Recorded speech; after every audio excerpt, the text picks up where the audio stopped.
తులసి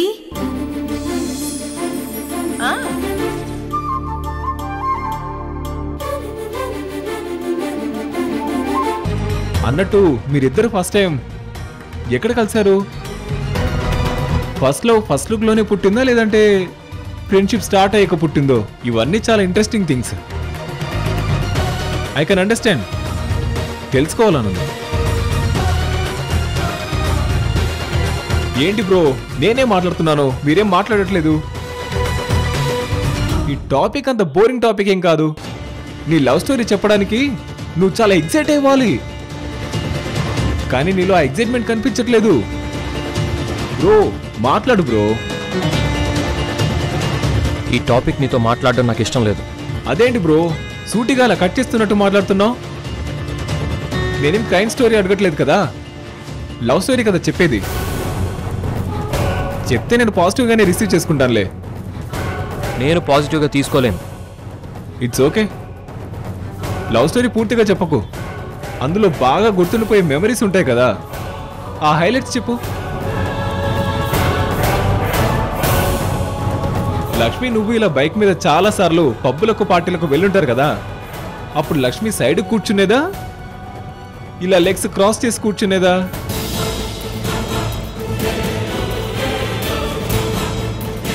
lover అన్న తర్వాత side ఎందుకు కూర్చుంటుంది? లెగ్స్ క్రాస్ చేసే కూర్చుని ఉంటుందిలే. వెనుక నుంచి టైట్ హగ్గుతో నిన్ను పట్టుకొని ఉంటుంది కదా. నువ్వేమో మేఘాలలో తేలిపోతున్నది తుఫానులా అని అలా పాటలు పాడుతూ ఉండేవారు కదా.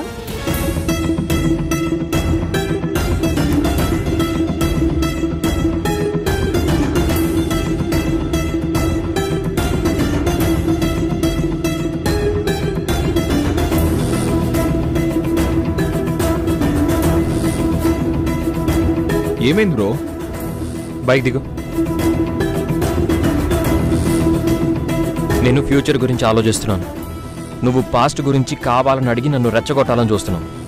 మన మధ్య మళ్ళీ గొడవలొద్దు.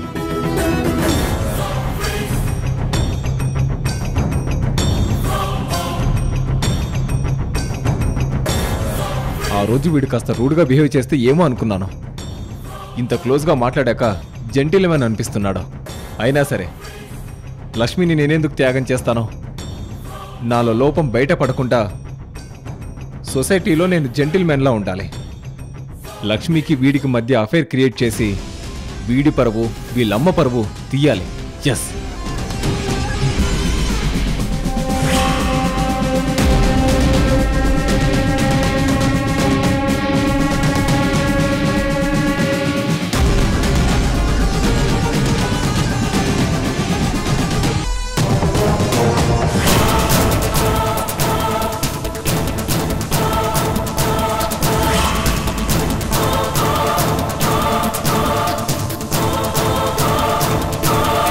ఎవరండి మీరు? ఎందుకు కారాలు ఆపారు? బాబు, ఇందాక నీ బైక్ మీద వచ్చాడే అతను మీకు బాగా తెలిసిన అబ్బాయా లేక బంధువా? మీరెవరండి? సడన్ గా నా బైక్ క్రాస్ చేసి ఇలా క్వశ్చన్ చేస్తున్నారు. నేను డాక్టర్ని బాబు. నువ్వు డ్రాప్ చేసిన సంజయ్, హీఈస్ మై పేషెంట్. పేషెంటా? ఇంతకీ ఆ అబ్బాయి నీకెలా తెలుసు బాబు? అతని గురించి కొన్ని నిజాలు వాళ్ళ ఫ్యామిలీ మెంబర్స్ చెప్పాలి. చెప్తే నన్ను చంపేస్తానని బెదిరించాడు. సంజయ్ మీరు మంచి స్నేహితులు అయ్యుంటారని నాకు అనిపించింది. అందుకే ఈ నిజాలు మీకు చెప్పాలనుకుంటున్నాను. అతను మీ ఫ్రెండేనా? సంజయ్ నా బెస్ట్ ఫ్రెండ్ డాక్టర్. ఏంటో చెప్పండి. సంజయ్ కాపురానికి పనికిరాడు బాబు. సంజయ్ కాపురానికి పనికిరాడు బాబు.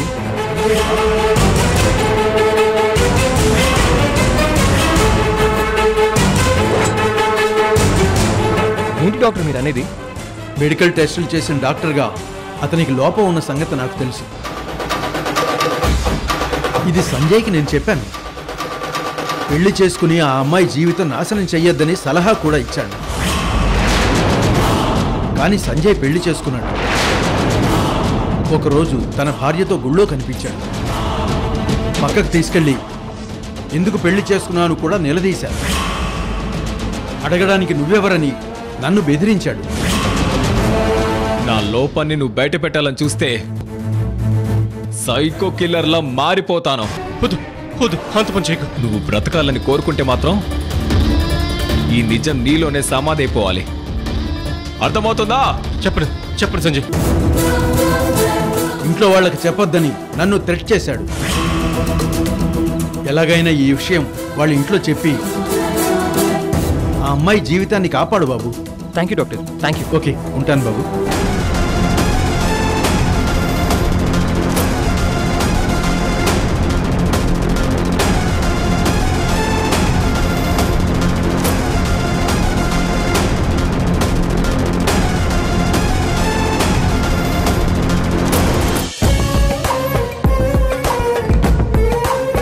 అమ్మా నందిని, నీకు తెలీదమ్మా, ఆ తులసి ప్రతిదీ అవకాశంగా తీసుకుంటుంది. తనకి అనుకూలంగా మార్చుకోవడానికి ప్రయత్నిస్తుందమ్మా. అందుకే లక్ష్మిని అక్కడి నుంచి తీసుకొచ్చేద్దామని ఇంత గట్టిగా చెప్తున్నానమ్మా. కానీ నువ్వేమో నన్ను టెన్షన్ పడకండి అని కన్విన్స్ చేసేస్తున్నావు. ఏంటమ్మా ఇది? అంకుల్, నేను పంపింది లక్ష్మి నొక్కదాన్ని అయితే మీరు టెన్షన్ పడటంలో అర్థం ఉంది. కానీ సంజయ్తో పాటు వాళ్ళను జంటగా పంపాను. మీరు అసలు టెన్షన్ పడాల్సిన అవసరం లేదు. ఆ తులసి మాటల్లోనే కాదమ్మా, ఏదైనా కావాలని పట్టుబడితే గట్టిగా ప్రాణాలైనా పెట్టి పోరాడుతుంది. అందుకే అన్నంత టెన్షన్ పడుతున్నాడు. అర్థమవుతుంది అంకుల్. ఆ తులసి స్వయానా మీ తోడబుట్టిన చెల్లి. నాకంటే తన గురించి మీకే బాగా తెలుసు. కానీ నేను పరిచయం అవ్వక ముందు వేరు, ఇప్పుడు వేరు. లక్ష్మి పెళ్లి సంజయ్తో జరగక ముందు వేరు, జరిగాక వేరు. నువ్వు వచ్చాక మన రెండు కుటుంబాల మధ్య బంధుత్వం కుదిరాక నాకు కూడా బలం వచ్చిందమ్మా. కానీ ఎక్కడో చిన్న కంగారు, ఆ ఆందోళన నాకు మనశ్శాంతి లేకుండా చేస్తుందమ్మా. అందుకు కారణం జ్యోతియే అంకుల్. నాకు అర్థమైంది. అవునమ్మా, వాడే. మన లక్ష్మి చాలా సేఫ్గా ఇక్కడ ఉన్నప్పుడే వాడు తాగొచ్చి నానా గొడవ చేసి వెళ్ళాడు. కానీ ఇప్పుడు వాడి కళ్ళెదురుగుండానే ఉంది. ఇక వాడు ఊరుకుంటాడా? తెగించే ప్రయత్నం చేస్తాడమ్మా. వాడు తెగించి సెన్స్ కోల్పోయి న్యూసెన్స్ చేయాలని మీ అమ్మాయిని పంపాను అంకుల్. ఇదంతా తులసి మీద నాకున్న రివెంజ్ తీర్చుకోవటానికే చేస్తున్నాను. నందిని, ఏం ఆలోచిస్తున్నావమ్మా? ఏం లేదు అంకుల్, మీరు చెప్పండి. నువ్వు ఒక ఫోన్ కాల్ చేసి లక్ష్మిని అక్కడి నుంచి తీసుకురమ్మని సంజయ్తో చెప్పమ్మా. లక్ష్మి ఆ ఇంటి గడప దాటితే నాకిక్కడ ప్రశాంతంగా ఉంటుంది. అర్థం చేసుకోండి అమ్మా. అంకుల్ టెన్షన్ ఏంటో ఇంటెన్షన్ ఏంటో అర్థమవుతుంది. అంకుల్, మీరు భయపడినట్టు అక్కడ ఏం జరగదు. లక్ష్మి ఎదురుగా ఉంది కనుక ఆ జ్యోతిరాదిత్య రెచ్చిపోతాడనే కదా మీ టెన్షన్ అంతా. మీరింత చెప్పాక మీ మాట కూడా కాదనకుండా నేను మీకు రెస్పెక్ట్ ఇవ్వాలి. సంజయ్తో చెప్పటం కాదు, నేనే వెళ్ళి వాళ్ళని తీసుకొస్తాను. అర్థం చేసుకున్నందుకు చాలా సంతోషం నందిని. వాళ్ళ ఆశలకు వాళ్ళ నీడలకు లక్ష్మి దూరంగా ఉండాలమ్మా. అప్పుడే తన కాపురం పచ్చగా ఉంటుంది. కూతురి గురించి ఒక తండ్రిగా మీరేం ఆలోచిస్తున్నారో అర్థమవుతుంది అంకుల్. అలాగే తీసుకొస్తాను. అమ్మయ్యా, నేను ఇక బయలుదేరతానమ్మా. అలాగే అంకుల్. పదమల్లి, వస్తానమ్మా. అలాగే అంకుల్.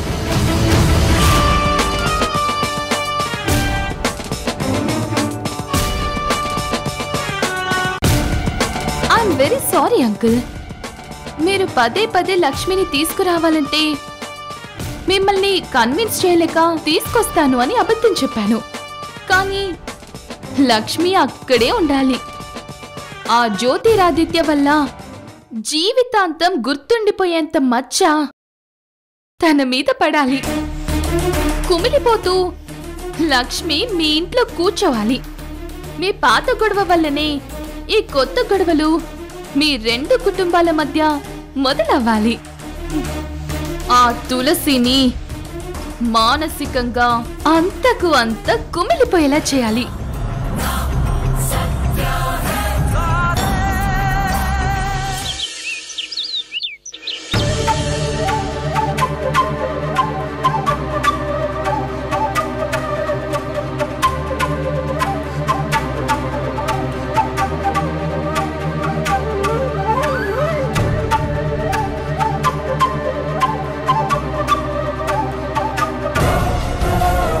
అయ్యా శ్రీనివాస, ఎలాంటి ఆపదొచ్చినా నీ మీద భారం వేసి నువ్వే దిక్కు అని మొక్కితే ఆ ఆపద తప్పిస్తావని,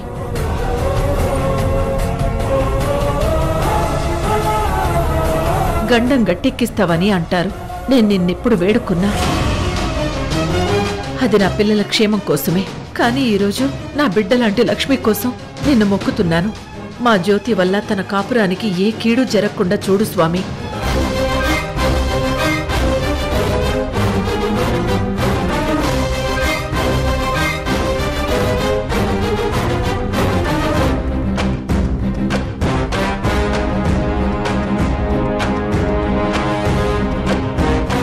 అత్తయ్య, ఆ స్వామిని ఏం కోరుకున్నారత్తయ్య? జ్యోతి గురించే రేవతి. నిన్న రాత్రి వాడు తాగొచ్చాడు. ఈరోజు కూడా అలాగే తాగొచ్చి లక్ష్మి విషయంలో గొడవ చేస్తే సంజయ్ ముందు మన పరువేం కావాలి? అలాంటిదేమీ జరగకూడదనే ఆ స్వామి వారికి మొక్కుకుంటున్నాను. మీరేం టెన్షన్ పడకండి అత్తయ్య, అలాంటిదేం జరగదు. అంత అష్యూర్డ్ గా, అంత కన్ఫర్మ్ గా నువ్వెలా చెప్పగలవు రేవతి? నిన్న రాత్రి అయితే లక్ష్మి ఈ పాటికి వచ్చిందన్న విషయం జ్యోతికి తెలియదు, కానీ ఈరోజు తెలిసిపోయింది. తను ప్రేమించిన అమ్మాయి తన ఇంట్లోనే ఉందని తెలిసాక జ్యోతికి ఎలా ఉంటుంది? ఆల్మోస్ట్ అన్ని డోర్స్ క్లోజ్ అయిపోయాయి. ఇక ఆఖరి ఆశ కూడా చచ్చిపోతుందన్న టైంలో మెయిన్ డోర్ ఓపెన్ అయితే ఎలా ఉంటుంది? ఒక్కసారిగా ప్రాణం లేచొచ్చినట్టు అనిపిస్తుంది. ఖచ్చితంగా లక్ష్మి ప్రేమ దక్కుతుందన్న నమ్మకం ఎక్కువ అవుతుంది. మేబీ ఈరోజు సంతోషంతో తాగి రావచ్చేమో. ఝాన్సీ, అమ్మా అమ్మా వదినా, ఈ రోజు మనందరం ఇలా డల్ గా ఉండాల్సిన రోజు కాదు, సెలబ్రేట్ చేసుకోవాలి. సెలబ్రేషన్స్ దేనికిరా? ఈరోజు అంత స్పెషల్ ఏంటి? అంత స్పెషల్ ఏంటి అంటావేంటమ్మా? లక్ష్మీ సంజయ్లు మన ఇంటికి రావడమే చాలా పెద్ద స్పెషల్ కదా. ఎక్కడ ఏరి లక్ష్మీ సంజయ్ ఎక్కడున్నారు? జ్యోతి, లక్ష్మీ సంజయ్, లక్ష్మీ సంజయ్ రే.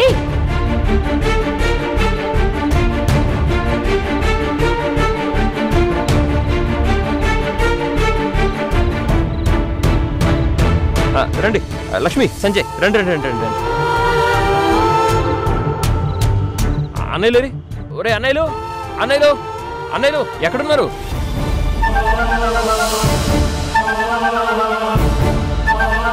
ఏంటన్నయ్య వీడు చాలా ఓవర్ చేస్తున్నాడు.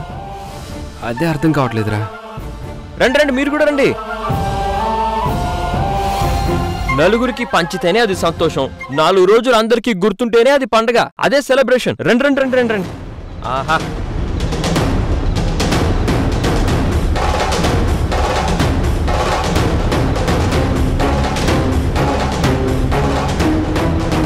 లక్ష్మి, నీ పెళ్ళైన తర్వాత ఫస్ట్ టైం మీ ఇంటికి, అది కూడా సంజయ్తో కలిసి వచ్చావు.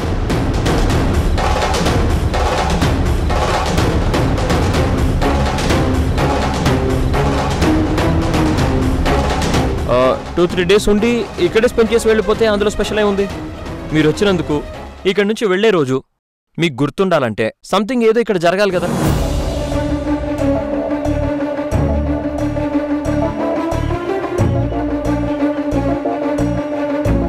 ఏం జరగాలరా అంటే నీ ఉద్దేశం? అమ్మా, దీని మీనింగ్ ఏంటంటే, జ్యోతి, లక్ష్మి ఈ ఇంటికి రావడమే పెద్ద సెలబ్రేషన్. ఇంతకంటే ఇంకేం కావాలి?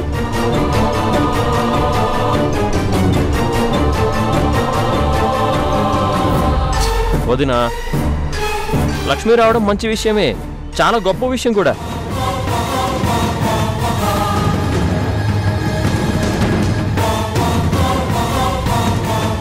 కానీ మెమరబుల్ మూమెంట్ ఒకటి ఉంటేనే బాగుంటుంది కదా.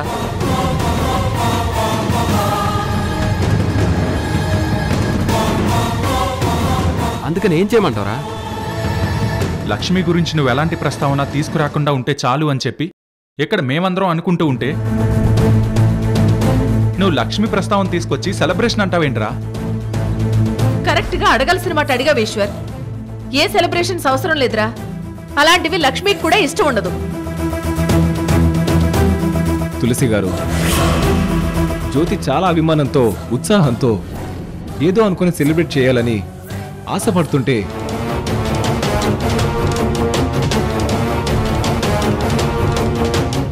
మనం ఎందుకు డిసప్పాయింట్ చేయడం? అది కాదు సంజయ్. అమ్మా, నువ్వెందుకు కంగారు పడుతున్నావో నాకు అర్థం కావట్లేదు. లక్ష్మీ సంజయ్లతో వెడ్డింగ్ కేక్ కట్ చేయించినట్టు కపుల్ కేక్ ఒకటి కట్ చేద్దాం.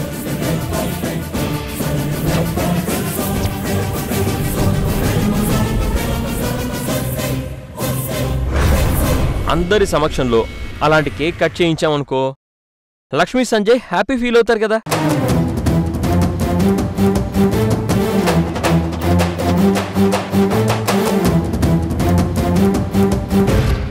లక్ష్మి కావాలి కావాలి అని గొడవ చేసేవాడు మా ఇద్దరిని ఇంత ఎంకరేజ్ చేయడం ఏంటో, కేక్ కట్ చేస్తానని అనడం ఏంటో ఏం అర్థం కావట్లేదే. ఏంటి సంజయ్ ఆలోచిస్తున్నావు? న్యూ ఇయర్కి బర్త్డేకి మాత్రమే కేక్ కట్ చేయాలా? మిగతా సందర్భాల్లో కట్ చేయకూడదా ఏంటి? సంజయ్, నీకేమైనా అభ్యంతరం ఉంటే చెప్పు. I have no objections. సరే అన్నయ్యలు, అయితే ఈ రాత్రికే మన ఇంట్లో లక్ష్మీ సంజయ్ల కపుల్ కేక్ కట్ చేద్దాం. యాక్సెప్ట్ చేసినందుకు thank you Sanjay. Thank you Lakshmi. రే జ్యోతి,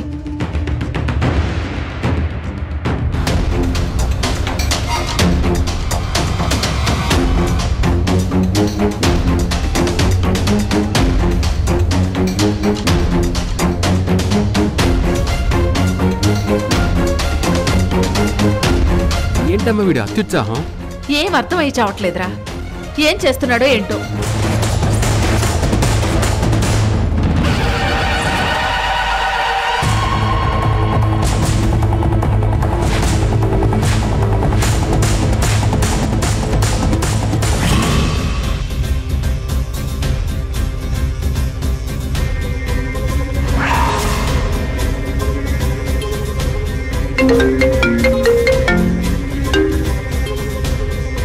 హలో జ్యోతిరాదిత్య.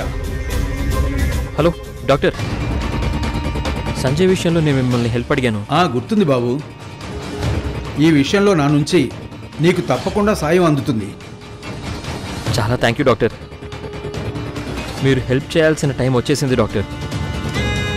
సంజయ్ కాపురానికి పనికిరాడన్న విషయం మీ ద్వారా నాకు తెలిసిందని మా ఇంట్లో వాళ్ళకి లక్ష్మితో చెప్పడానికి ఎంతోసేపు పట్టదు.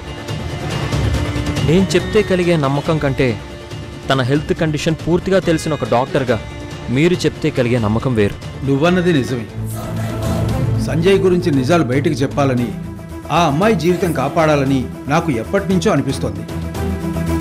అది ఇన్నాళ్లకు జరగబోతోందన్నమాట. వాడి లోపం బయటికి చెప్తేనే వాడి నుంచి లక్ష్మిని కాపాడగలం. వాడి గురించి నిజాలన్నీ మా వాళ్ళకి తెలిస్తేనే పెళ్లి అనే పవిత్రమైన బంధాన్ని వాడు ఎంత తేలిగ్గా తీసుకున్నాడో, ఎంత మోసం చేశాడో తెలుస్తుంది. అలాగే జ్యోతిరాదిత్య, మీరు ఎక్కడికి రమ్మంటే అక్కడికి వచ్చి నిజాలన్నీ చెప్పేస్తాను. ఈరోజు రాత్రికి లక్ష్మీ సంజయ్ జంటగా కేక్ కటింగ్ ప్లాన్ చేశాను డాక్టర్. అప్పుడే అందరూ ఒకే చోట ఉంటారు. సరిగ్గా ఆ టైంకే మీరు రావాలి. సంజయ్ గురించి అందరికీ నిజాలు చెప్పాలి. అలాగే బాబు, తప్పకుండా వస్తాను. ఉంటాను. చాలా thank you doctor.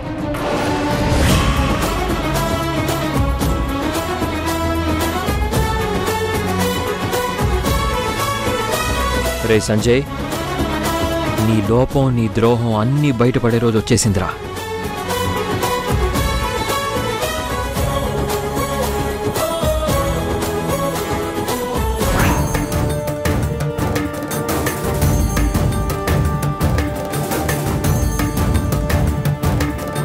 Jyothi లక్ష్మిల love గురించి అంతంగా కాకుండా వ్యంగ్యంగా కామెంట్ చేసి జ్యోతిని రెచ్చగొడదామని ట్రయల్ చేస్తుంటే దారి మధ్యలోనే నన్ను దింపేసి వెళ్ళిపోయాడు ఆ జ్యోతిగడు. లక్ష్మికి జ్యోతి మధ్య అఫేర్ ఉన్నట్టు ప్రూవ్ అయ్యేలా ఇన్సిడెంట్ క్రియేట్ చేస్తాను. జీవితంలో సహనంతో ఎదురు చూసేవాడికి అదృష్టం మళ్ళీ ఒకసారి తలుపు కొడుతుంది. ఇప్పుడు మన లైఫ్లో మళ్ళీ అదే జరగబోతుంది. ఆ దేవుడు మనల్ని తప్పకుండా ఆశీర్వదిస్తాడు. నీ ఆశీర్వాదం అడిగితే అప్పుడే ఆశీర్వదించేసావా తండ్రి?